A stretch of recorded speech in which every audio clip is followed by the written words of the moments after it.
I used to believe that peace was something I could find outside myself, in quiet places, in the sound of rain, or in the gentle sway of trees. I thought if I escaped far enough from the noise of the world, I would finally find calm. But the truth was, no matter where I went, my mind followed me. It whispered, questioned, judged, and feared. I carried chaos within, even into the most silent temples. It began one restless night. I sat by my window, watching the city lights flicker like dying candles. My chest felt heavy, as if unseen waves were crashing inside me. I had success, friends, and all the things people chase, but my mind never stopped running. I longed for stillness, a moment where I could breathe without the weight of the past or the uncertainty of the future. A friend once told me about an old Zen teacher who lived far from the city, near a forest monastery. People said his presence alone could silence a storming heart. Desperate for peace, I decided to visit him. It was a long journey through dusty roads and steep hills, but my heart clung to a fragile hope. Maybe this man could teach me how to quiet the noise within. When I reached the monastery, the old monk was sitting under a tree, sweeping fallen leaves with slow, deliberate movements. He looked up, smiled softly, and gestured for me to sit beside him. For a while, we didn't speak. The sound of the broom brushing the ground was strangely calming.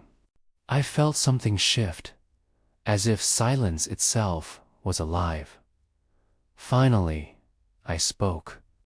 "Master," I said, "I've come here because my mind is never still. I want to learn how to stop my thoughts, to silence them completely."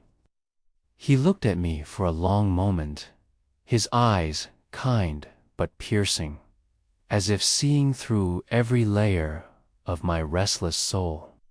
Then he said, "You do not silence the wind by shouting at it. You let it blow, and it passes." His words puzzled me. I wanted techniques, meditation methods, secret practices. Instead, he gave me a riddle.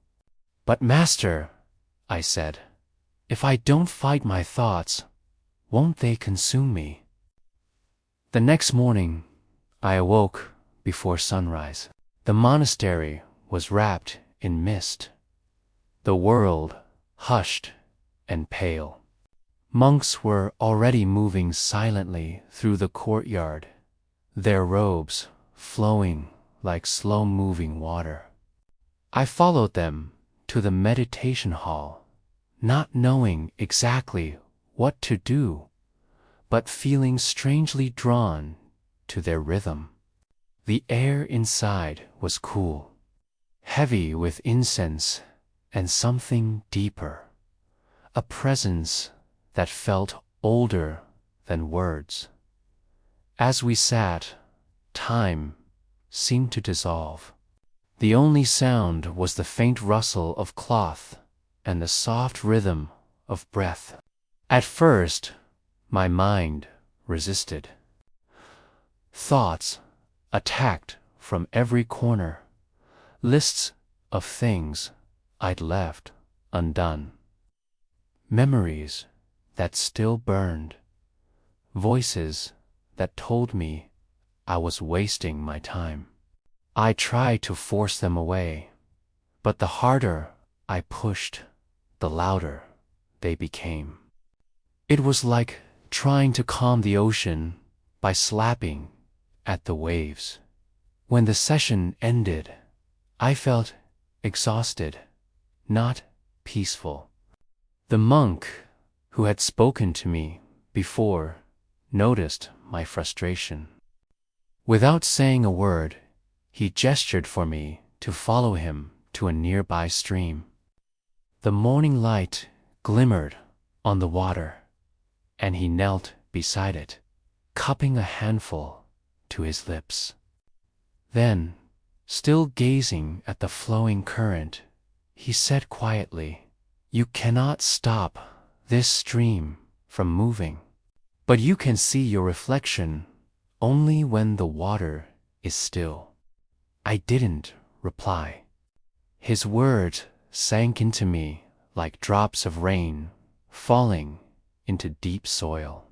All my life, I had been trying to control everything: my work, my relationships, my own thoughts, believing that control was peace. But now I began to see the difference between control and calm. One comes from fear, the other from understanding. Over the next few days, I stayed at the monastery and joined their simple routines: sweeping leaves, carrying water, sitting in silence.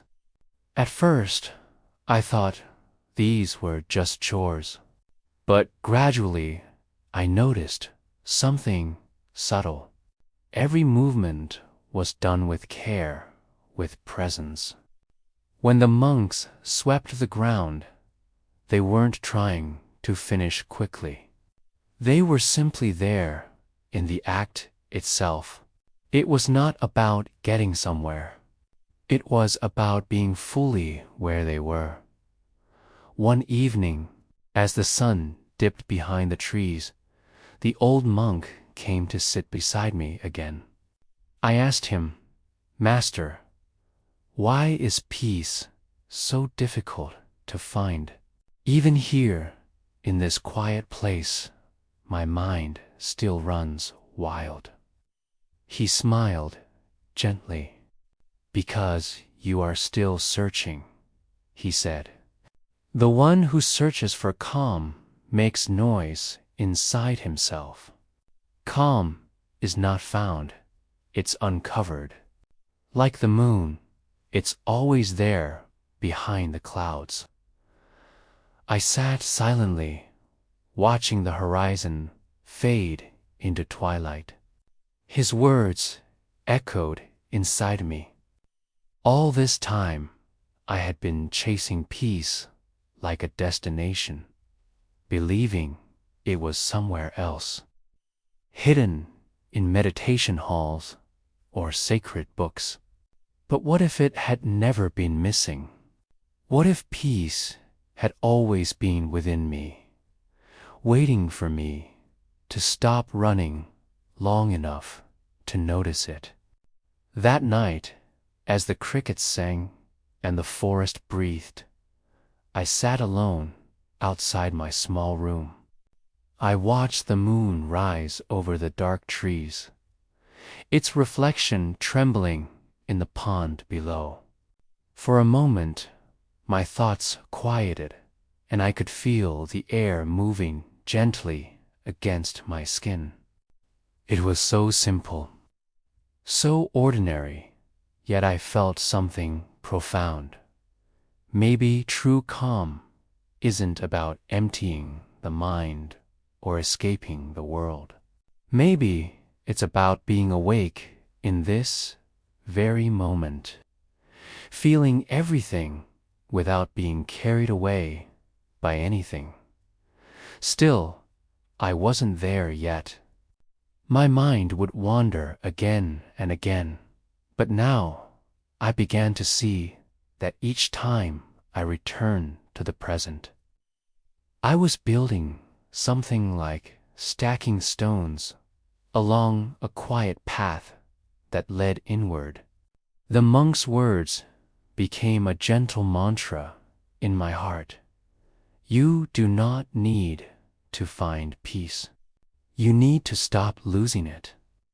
That was when I realized my search was no longer for something outside of me. It was a journey back to myself. One afternoon, after several days of quiet practice, the old monk invited me to walk with him through the forest that surrounded the monastery. The air was thick with the scent of pine and wet earth, and a soft wind whispered through the tall bamboo.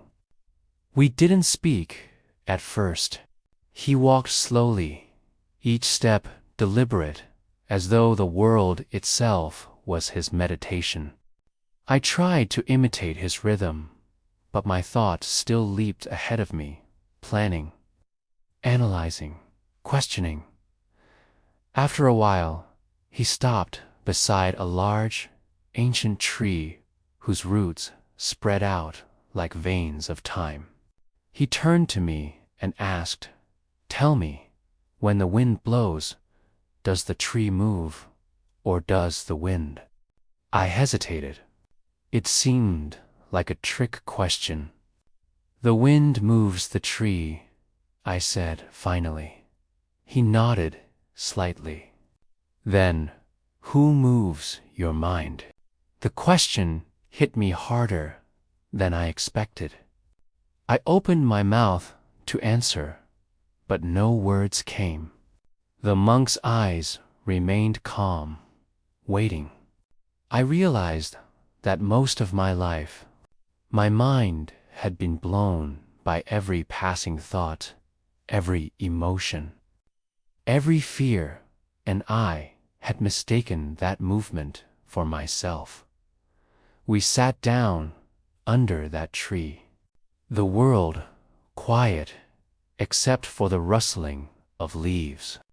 The monk picked up a single fallen leaf, holding it up to the light.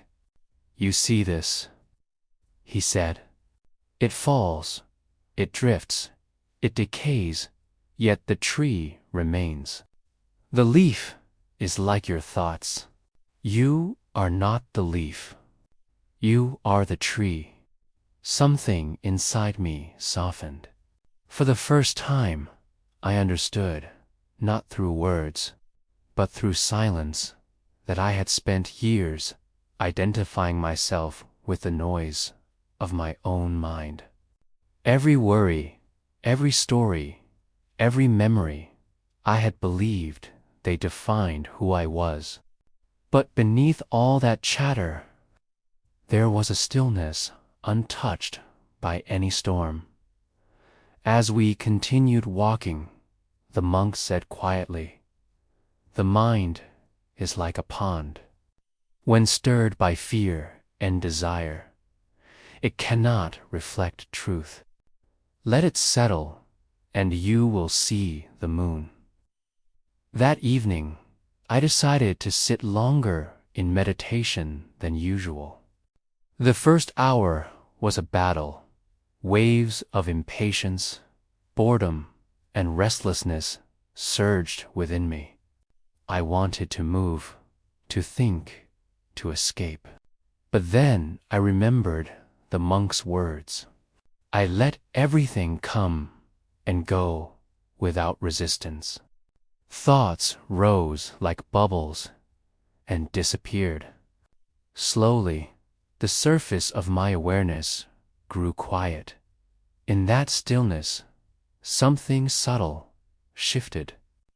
I began to sense the space between thoughts, a silence that wasn't empty, but full, alive.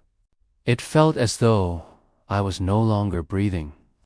Rather, life was breathing through me. My body dissolved into the moment. No boundaries, no weight, no effort.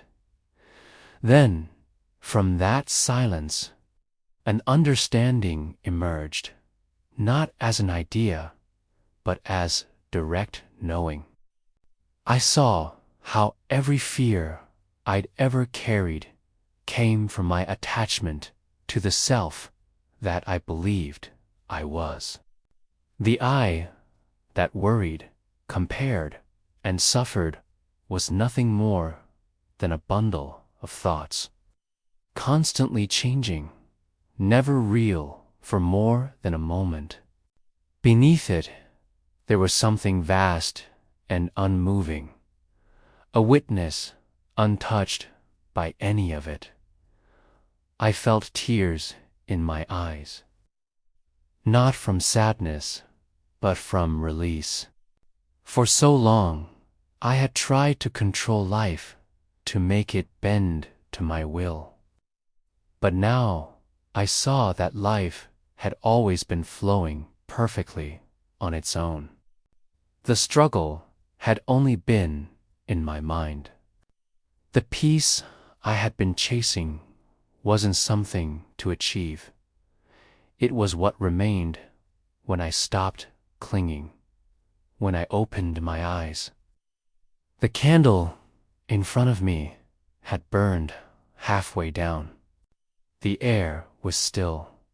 Every sound, the chirping of crickets, the faint hum of the night seemed clearer, as if Exish smiled again.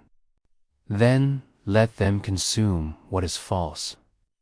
That night I stayed in the monastery, lying on a simple mat, listening to the forest.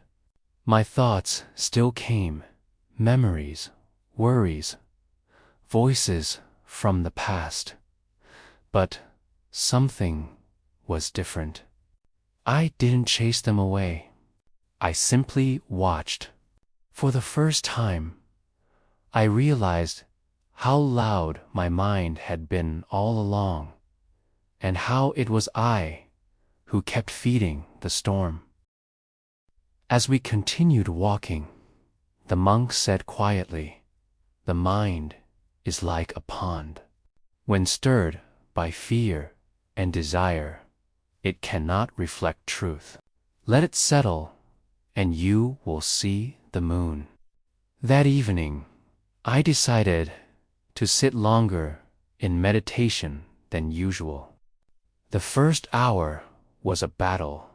Waves of impatience, boredom, and restlessness surged within me. I wanted to move, to think, to escape. But then I remembered the monk's words. I let everything come and go without resistance. Thoughts rose like bubbles and disappeared. Slowly, the surface of my awareness grew quiet. In that stillness, something subtle shifted. I began to sense the space between thoughts, a silence that wasn't empty, but full, alive. It felt as though I was no longer breathing. Rather, life was breathing through me. My body dissolved into the moment. No boundaries, no weight, no effort. Then, from that silence, an understanding emerged, not as an idea, but as direct knowing. I saw how every fear I'd ever carried came from my attachment to the self that I believed I was. The I that worried, compared, and suffered was nothing more than a bundle of thoughts, constantly changing, never real for more than a moment. Beneath it, there was something vast and unmoving, a witness untouched by any of it.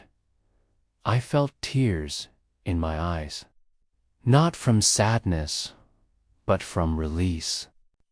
For so long, I had tried to control life, to make it bend to my will.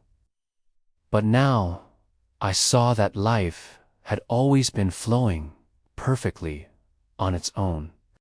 The struggle had only been in my mind. The peace I had been chasing wasn't something to achieve. It was what remained when I stopped clinging. When I opened my eyes, the candle in front of me had burned halfway down. The air was still. Every sound, the chirping of crickets, the faint hum of the night, seemed clearer, as if existence itself was whispering. The monk was sitting at the far end of the hall, eyes closed, unmoving. For the first time, I felt I understood what his stillness meant. It wasn't the absence of emotion. It was the presence of complete awareness.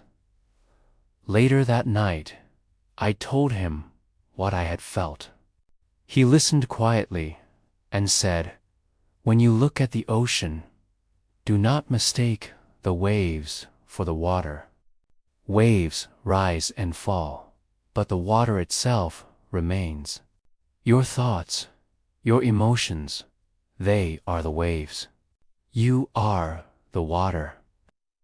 I finally understood that calmness is not the act of suppressing the storm. It's realizing that you were never apart from it. When you no longer resist, even chaos becomes harmony. That night, I fell asleep easily for the first time in years. Not because my mind was empty, but because I no longer feared its movement. I knew now that the wind could blow and the leaves could fall. Yet the tree would always stand steady, silent and unshaken in the days that followed. Everything around me seemed both the same and entirely different. The sun still rose with the same golden glow.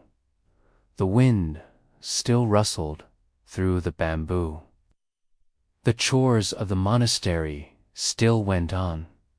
Yet I felt something inside me had shifted, quietly but completely. It was as if the world had softened. Or maybe it was me who had stopped fighting it. When I swept the courtyard now, I no longer rushed to finish. Each movement of the broom became a kind of meditation, the sound of the bristles against the stone, the rhythm of my breath, the feeling of the morning air brushing against my skin. I began to notice small details I had overlooked before, the tiny patterns in the dust, the way sunlight spilled through the leaves, the sound of distant laughter. Everything felt alive, connected, breathing with the same pulse. One morning, as I fetched water from the stream, I saw my reflection on the surface. For the first time, I didn't see a man burdened with questions or struggling to find peace. I simply saw a face, calm, present, aware. And in that reflection, I felt a quiet gratitude for the chaos that had once haunted me. Without it, I would never have begun this journey. Later that day, I asked the monk, "Master, how will I know when I have truly found calm?" He smiled, eyes shining with that same ageless peace. When the noise no longer disturbs you, even when it is loud. When silence no longer feels empty. When joy and sorrow are both welcome guests. Then you will know. His words echoed through me. I realized then that peace wasn't the absence of life's storms. It was the strength to remain centered within them. I had always tried to build a wall around myself to protect my calm. But now I understood that true calm doesn't need protection. It exists even in the middle of the storm, as days turned into weeks. The lessons of the monastery began to take root in my daily being. I no longer resisted emotions as enemies. When sadness came, I let it stay for a while, listening to what it had to say. When joy appeared, I didn't cling to it, knowing it would pass like clouds across the sky. I started seeing thoughts not as threats, but as visitors, some loud, some gentle, all coming and going through the space of my awareness. The more I allowed life to unfold without interference, the lighter I felt.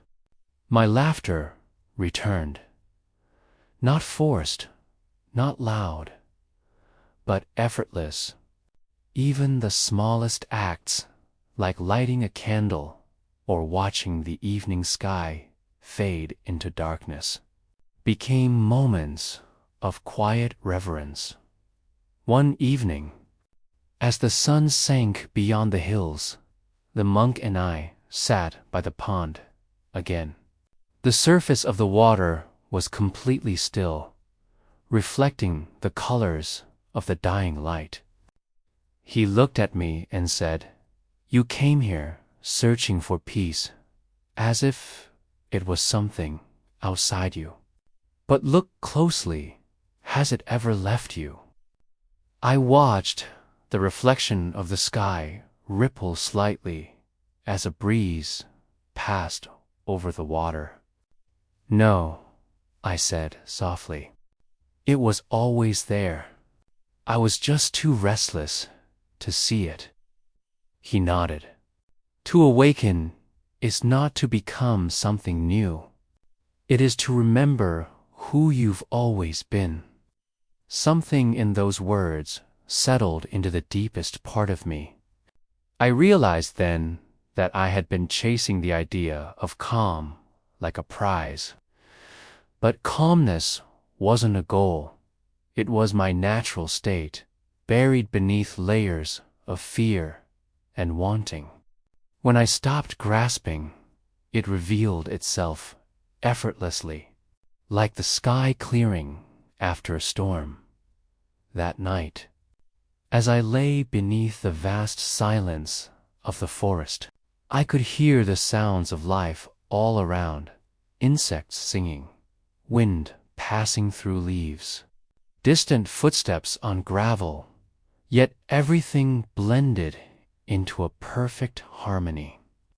For the first time, I wasn't separate from any of it. The world hadn't changed, but I had. I no longer needed to escape my thoughts, my emotions, or even the noise of the world. I understood now that peace doesn't mean running away from chaos. It means standing within it, unmoved like the deep roots of an ancient tree. And in that understanding, I felt an unshakable calm blooming quietly within me. Not something learned, not something achieved, but something finally remembered. The night before I left the monastery, the air was still and fragrant with sandalwood. A crescent moon hung above the trees, casting soft light over the courtyard stones. I sat there alone, listening to the faint sound of the temple bell in the distance. The world around me seemed to breathe, slow, deep, and peaceful. For the first time in my life, I felt no urge to control anything. I wasn't searching for meaning, nor was I running from pain. I simply was taught in that quiet memories of my old life drifted through my mind like passing clouds. The endless noise of the city, the constant striving, the sleepless nights spent chasing something I couldn't name, all of it felt distant now, like a dream fading at dawn. I realized that nothing outside me had truly changed. The world was still noisy, unpredictable, and imperfect. But within me, something profound had shifted. I had learned to be still amid motion, to listen amid chaos, and to rest within awareness itself. The old monk joined me as the bell rang once more. He didn't speak at first. He just stood beside me, his presence calm and grounding. After a long silence, he said, "When you return to your world, do not try to keep this peace. You will fail." I looked up at him, surprised. "Then what should I do?" He smiled, his eyes reflecting the moonlight. "Let peace keep you." Those words sank into me like the final note of a long, gentle song. Let peace keep you, not as something to hold on to, but as something that flows through you like breath. I understood then that the calm I had discovered wasn't fragile. It didn't depend on temples or silence or meditation halls. It lived within me, ready to rise whenever I remembered to return to the present. The next morning, I walked down the path that led away from the monastery. The forest opened before me, alive with sound, birds calling, leaves rustling, the soft murmur of a distant stream. But now, those sounds didn't disturb me. They were part of the great rhythm of life, and I was part of it too. Each step I took felt grounded, deliberate, and free. As I reached the edge of the forest, I turned back one last time. The monastery stood quiet among the trees, bathed in morning light. I bowed deeply, not just to the place or the monk, but to the journey itself. Every fear, every moment of confusion, every restless night, they had all led me here, to this unshakable peace within. Now, whenever the storms of life rise, when people speak harshly, when plans fall apart, when uncertainty darkens the path ahead, I close my eyes and return to that still pond within me. I imagine the monk's voice, gentle as wind through the bamboo. You are not the leaf. You are the tree. And in that remembrance, calm returns. Not forced, not fragile, simply there, like the breath that never leaves. Sometimes I still feel the pull of my old restlessness, but now I meet it like an old friend, smiling. I know it cannot stay long. Every thought, every emotion, every noise eventually fades into silence. And beneath that silence, there is a quiet joy, the joy of simply being. Life continues with all its beauty and uncertainty, but I no longer seek to escape or control it. I let it flow through me, just as the wind moves through the branches, leaving no trace. And so, when people now ask me, How do you stay so calm, even when everything seems uncertain? I tell them the truth. I stopped trying to be calm. I just stopped fighting what is. Peace is not a prize to be earned. It is the nature of the mind when it stops resisting the present moment. It was never lost, only forgotten. And every breath, every act of awareness is a return to that sacred remembering. That is the unshakable calm the monk spoke of, not a stillness that hides from life, but a stillness that moves with it, untouched, eternal, and free.